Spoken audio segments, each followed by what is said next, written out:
thanking me." The storm came fast with a downpour of rain and cold blowing wind. The clouds moving fast, bringing the storm to full fury in a matter of minutes. No real shelter was near, and with the black storm clouds at dusk, the light of the day was gone. Everything was turning black with the moon-covered night. Stephen was running, stumbling over the uneven ground, trying to get as far away as possible. He could hear the dogs barking, the baying ringing in his ears, just a short distance away. He could hear the voices of the men chasing him, encouraging the dogs, hollering out that they must be close as the bellowing tone of the dogs changed. Stephen was frantic, now slipping and falling on the wet ground, becoming covered in mud. Straining to see with the rain getting in his eyes, he made it back on his feet, running as fast as possible. Suddenly, he fell several feet into water that was waist-deep. He managed to continue dragging his legs through the heavy water, struggling to make progress. After struggling through the water for quite a distance, becoming exhausted, his legs stinging in pain, he found a small island with a cypress tree in the middle. Stephen clambered up onto the small island, crawling on his hands and knees. He hid himself behind the tree, looking through the Spanish moss, hanging down, being blown by the wind, as the dogs come to the edge of the water, following his scent. Stephen had given up. If they found him, he was ready to surrender. He was tired, cold, and scared. Then the dogs and the men after him stopped at the water's edge, shining their lights to see if they could find the man they were after. Stephen felt relieved, but also felt a chill of horror come over him when he heard one of the men shout to the others, "He's gone into Dead Man's Swamp. No one ever comes out of there once they go in. We ain't going in there. We're done here, boys. Time to go home." Stephen watched as the group of men with the dogs turned and headed away from him. He sat against the tree and, still breathing hard, started thinking of the events that led him here and the man saying he would never come out of the swamp. Stephen had always been in some kind of trouble. His life was filled with turmoil and letdowns. He developed an attitude of self-importance. The only thing that mattered was himself, not caring what happened to others as long as it benefited him. This led to Stephen not having a conscience, and with a life of crime, it was only a matter of time. Stephen had robbed the old lady's house before. This time, when Stephen went into the small cabin, he did not think the old lady was home. He only knew her from growing up hearing of the mysterious unknown lady. He knew nothing about her. She was a widow and had no children, keeping to herself. She rarely made her appearance in town, seemingly just an unnoticed figure in the community. No one ever really knew much about this lady. Stephen was going through her belongings in the tiny shack of a cabin. Not much was worth taking, but then she screamed as she saw Stephen in her home. Stephen was shaken at the horrible sound of the scream. He turned on her and started to strangle her. She passed out, and Stephen figured her for dead. He then panicked and decided to burn the cabin down with her in it to hide his murder. He set the fire, and soon the cabin was burning with intensity. He heard a scream from inside the burning cabin, the lady not dead from Stephen strangling her. She was burning alive in the fire he had set. When he ran from the scene, he was seen by those that started to come to find out what was burning. He was quickly identified, and the sheriff notified. He had been on the run all day, and now into the night. Stephen looked back through the moss to see no one at the edge of the water. He thought of what the man had said of him not returning from the swamp. He thought of going back, but was not sure if he could take that chance, knowing anyone in town would recognize him. His arrogance of getting away caused him to smile, laugh, and relax. He thought that he could make it to the other side of the swamp, no matter what that man said, coming out some far distance from his murder scene. He thought this would be a good time to live somewhere else. He thought of his hometown and scoffed at the idea of returning. He didn't need these people anymore. He could go somewhere nice, start living a real life. He decided to go through the swamp and start a new life, leaving his former existence. The storm was lessening, but the night was still very dark with the wind making it cold. Stephen was soaked and shivering from the cold. He decided to try walking through the swamp to find better shelter. He stumbled along, moving slow. He had to get back in the water several times, not being able to see how deep the water was, losing his footing and swimming when the water got too deep. He found that the water, even though it was cold, was warmer than the cold wind when he was out of the water. Several times he went around the small stretches of land sticking up rather than getting out and getting colder. He had managed to move several miles. He found a thickly covered bank to climb up to rest. He was glad that the rain had stopped. He cursed a wish for the relentless cold wind to stop blowing.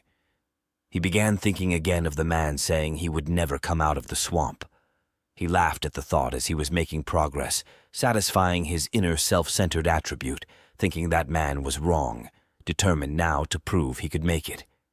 He decided to sit, resting. The thick cover offered some shelter from the wind. He wondered how long it would be before the light of day came, so he could see his surroundings. Then Stephen noticed a sound, a clicking, almost hollow sound, as if sticks of wood were clicking and clinking together. He thought the sound was odd, not sure what could be making the sound. He realized the sound was all around him, as well as in the distance. Not every hollow clicking was the same. He was reminded of a wind chime that he listened to as a child, the different length wooden tubes making high and low sounds. But this was different. The sound did not resemble music, although it did mingle with high and low clunks or clicks being controlled by the intensity of the wind. Not being able to see, it was becoming irritating to him. He sat for an hour and decided to try and move, the sound becoming a deafening annoyance. He pushed his way through the thick cover, getting scratched on the face and hands. He started crawling on the wet ground and came to a spot that was sticky and reeked of a stench of death. So much so it made Stephen heave, making him sick. He was able to stand and start walking, his feet still seeming to stick to the ground. He covered his nose and mouth with his hand, trying to relieve his sickness of the smell. This didn't work since he had the sticky substance on his hands. This made the smell worse, and he bent over, heaving again. He started to run, trying to get away from the smell. He ran into several trees and thick covers of brush. He fell several times, then finding the water as he fell in with a splash. Again, he was somewhat relieved to find the water, giving him the escape from the awful smell. He stuck his hands in the knee-deep water, getting them wet, then rubbing them together to get the sticky, smelly stuff off. He could still smell the stench. He shuffled and splashed in the knee-deep water for another couple of miles. He was now exhausted and needed a rest. He felt warmer now and realized his wish for the wind to stop had come true. He also ran into a rise out of the water that seemed to be another bank with grassy land. He climbed up out of the water and lay on the grass on his back, breathing hard and resting his stinging legs. While lying there, he could hear what sounded like footsteps in the grass around him. They were light steps, seemingly small. He tilted his head to the right and left, but could see nothing. The sounds of the steps continued sounding like many feet. Then he heard the footsteps running away. He lay frozen, looking up at the sky. Suddenly the clouds rushed away, and the sky became clear. The moon became exposed, sending a flash of full moonlight across the landscape. Stephen was amazed he could see everything now. He rolled over quickly, pushing himself up on his knees to look around. He had felt the presence of something with the footsteps, but saw nothing as he looked. Then, in the distance, he saw a glow of light. The cool air was causing a fog to gently lift from the warmer water of the swamp. He squinted his eyes to see, and then the shape came to his vision. Tucked back against the woods was a cabin covered in green moss, nearly hiding it. The glow of light was coming from the open door. Stephen was glad to see this opportunity. He thought only of himself getting into the shelter and near a warm fire with the possibility of food. His adrenaline peaked again as he stood up, strolling to the cabin, ready for whatever he encountered. He walked right up to the cabin and stood in the doorway with clenched fists. He started looking in, and saw the many things hanging on the walls and rafters. He saw no one. The inside was warm. Stephen could feel the inviting warmth coming from the inside. He cautiously looked around, then stepped in. The smell was of incense and food cooking. Stephen was now standing in the middle of the one-room cabin. He noticed the table at one end of the room and the living area at the other. What was odd was all the strange things, skins of animals, roots and herbs, lizards and snakes all hanging in different areas of the room. Then a voice came from the area with the table, the voice with an accent of authority, steady, calm, sharp and high enough in pitch to let Stephen know it was a female voice. He was struck and shook with a shiver running through his entire body as the voice said, "Slither in as a snake, make no sound, looking to strike it seems. Come to kill, have you?" "I'm cold, thirsty, and hungry. I have come through the—" "I know of you. Sit at the table. There is drink in the cup." Stephen thought what she said was odd. He didn't care at the moment and moved to the table, seeing a cup of steaming liquid. He grabbed up the cup and took a large gulping swig. He choked with the sting of the liquid, causing his throat to nearly close off with the fiery burn. He managed to eke out the words, "What is that stuff? It's burning my throat." The woman began to laugh at him, saying, "Hey, he. Strong drink for a weak man. That will get you back to fit. A special drink I make. It will keep you from sickness." "Do you have just water? And I'm also hungry." Stephen finally saw her as she turned around and moved with grace to the table.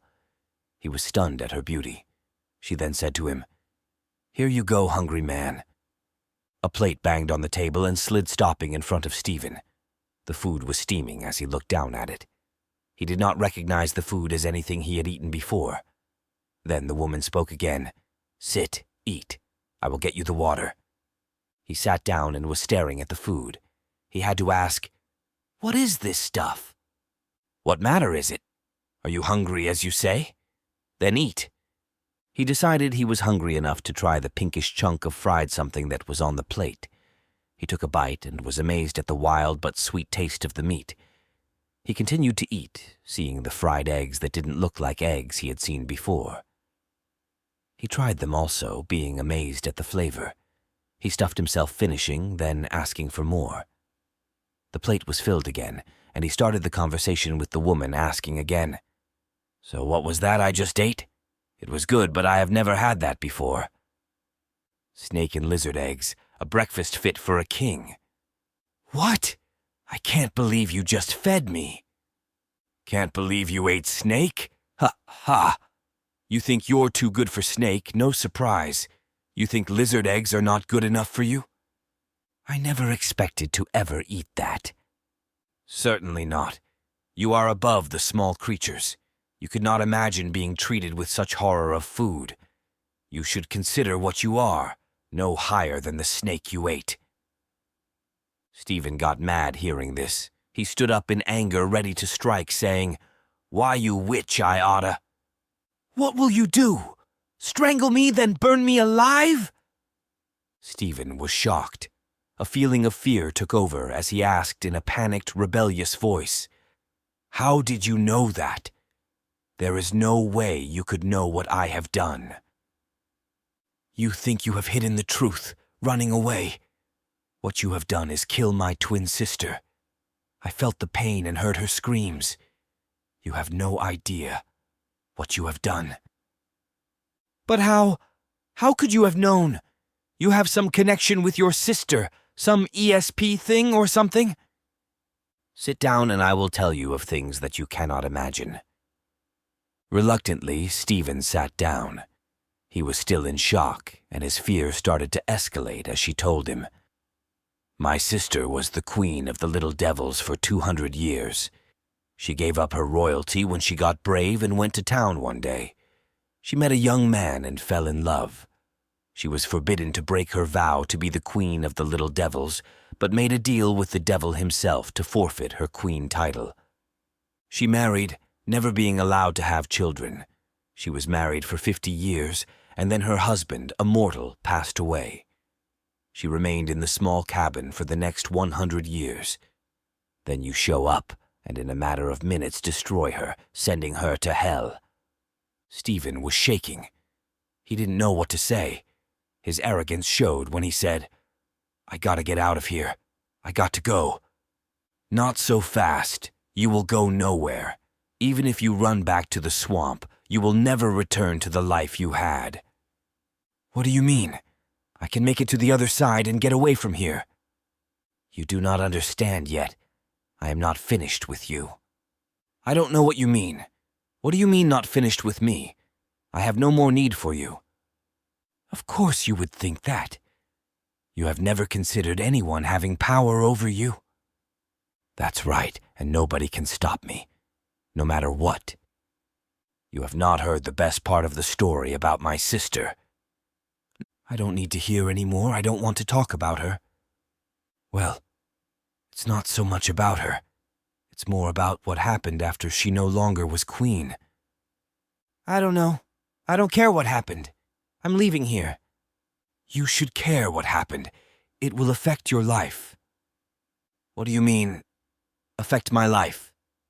"When my sister gave up her position as queen, there needed to be someone to replace and fill the position.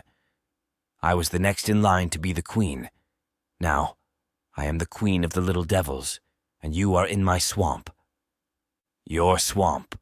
And you are a queen of what little devils you call them? I don't see any little devils. You are just trying to scare me." "I will let you know that I allowed you to make it this far. You would have never made it off Blood Island if I hadn't stopped the little devils from destroying you." "You talk so strange, and I have no clue what these little devils are that you keep talking about. If you let me live to make it here, what then are you going to do, kill me here?" "Oh no, I'm not going to kill you. That would make it easy for you.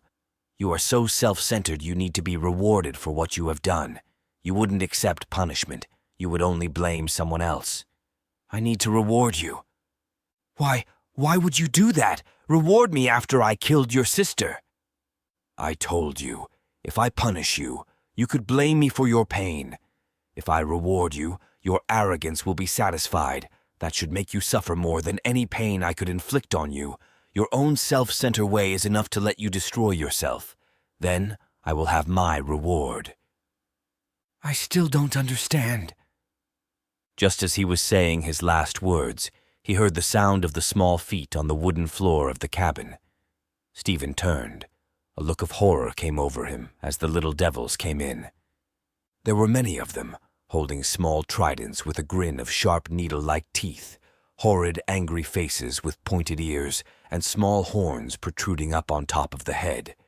All of them had large black-colored eyes with blood-red skin, and a sharp, pointed tail standing 3 feet tall. Then the queen spoke to Stephen, saying, "I have decided to make you a king. I will call you King Me, since you like yourself so much. You will rule over Blood Island. You will never leave the island. You are forbidden anywhere else in the swamp. If at any time you try to escape, the little devils will destroy you." She then said something to the little devils in a language that Stephen could not understand. The tiny army held Stephen at trident point, growling and hissing, poking him, leading him out of the cabin, back to the water, and back to Blood Island. The light of day showed Stephen his new kingdom. He was here the night before. He could see the white bones of animals and humans swinging from vines, hanging in the trees, clicking and clinking together in the breeze. The ground covered in sticky blood that never dried from the ever-present water of the swamp. The blood was from the many years of drained blood by what came into the swamp that didn't belong there, animal or human. He could smell the stench of death making his stomach turn. He was led to the center of the island that had an open area. The little devils brought a robe of Spanish moss, a crown of small bones, and a scepter, being a thigh bone of some human that wandered into the swamp long ago. A large fire was started. Stephen was sitting in a large, twisted mass of wood woven into a chair, crying as the little devils began circling him and the fire in a dance, thrusting their tridents in the air, chanting, "King me! King me! King of Blood Island! King me! King me! King of Blood Island!"